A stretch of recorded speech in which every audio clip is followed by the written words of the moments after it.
স্কুলের শুরু founder teacher. আমার ইসলামিয়া স্কুল থেকে আমি এই স্কুলে আছি 1986 সাল থেকে 2025 সাল পর্যন্ত এই স্কুলে চাকরি করছি, কিন্তু এই চেয়ারম্যান এই সভাপতি আমার কোনো মূল্যায়ন করে নাই।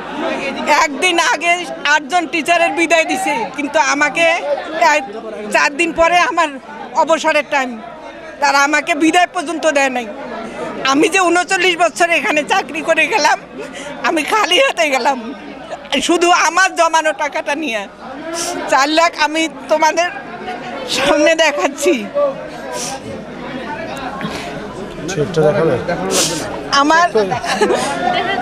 আমি এই বেতনের কথা বলতে যে এই টেবিল বৈঠকে এই শফিয়া স্যার আমাকে যে অপমান করছে, শুধু এই স্যার আমার জন্য প্রতিবাদ করছে, এগুলো আমি ভুলবো না। আমার কান্না সেই দিনকার কান্না, আমার কান্না আজকে আল্লাহ তাআলা আমার সুষ্ঠু বিচার করছে আমাদের জন্য। থেকে আছি 1985 সাল থেকে, আমি তখন স্টুডেন্ট ছিলাম, হয়তো আমার বয়স হয়তো 17 কি 18 হবে।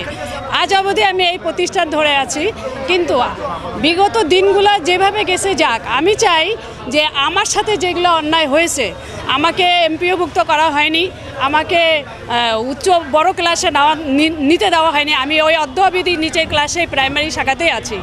কিন্তু আমি চাই যে আমার ছোট ভাই বোন যারা আসছে, আমি তো চলে যাব, 1 বছর আমার চাকরি আছে, 1 বছরের কাছাকাছি। তো আমি চাই যে আমার মতো বিতাড়িত তারা জানি না হয়, তাদের ন্যায্য দাবিটা জানি আমি থাকতে আদায় করে দিতে পারি। আর এটাই আমার অকুল আবেদন যে আমি এটা স্বপ্নের স্কুল, আমার জীবনে একটাই স্কুল স্টুডেন্ট, আমি ইন্টার পাস করে আমি স্কুলে ঢুকছি ইসলামিয়াত স্কুল থেকে। আমি আজ অত্যন্ত খুশি, আমি আজ গর্বিত যে আমার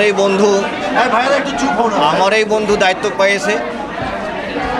আমি জানি যে আমি যেহেতু ভারপ্রাপ্ত, আমাকে যে কোনো সময় যেতে হবে, আজ হোক কাল হোক আমাকে যেতে হবে, এটা আমি মেনে নিয়েছি।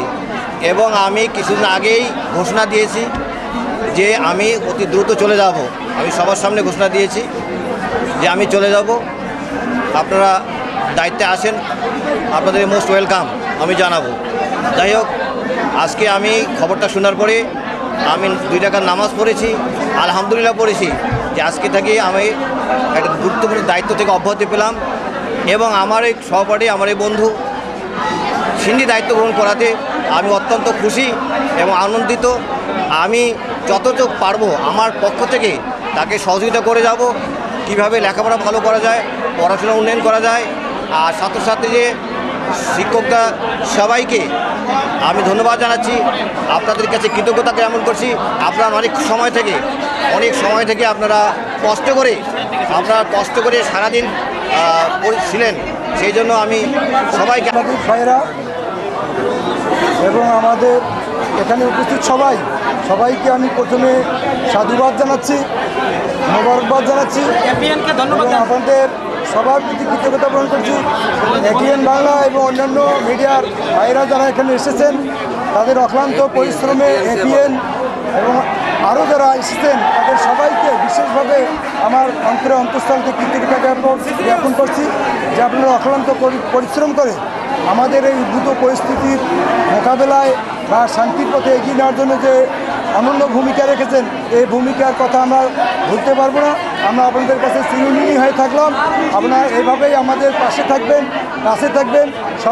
সবার পাশে থাকবেন, সবার সেবায় আত্মনিয়োগ করবেন। এই আস্থা রেখে, বিশ্বাস রেখে আমি আপনাদের আবারও ধন্যবাদ জানিয়ে আমার কথা এখানে শেষ করছি। আসসালামু আলাইকুম ওয়া রাহমাতুল্লাহ।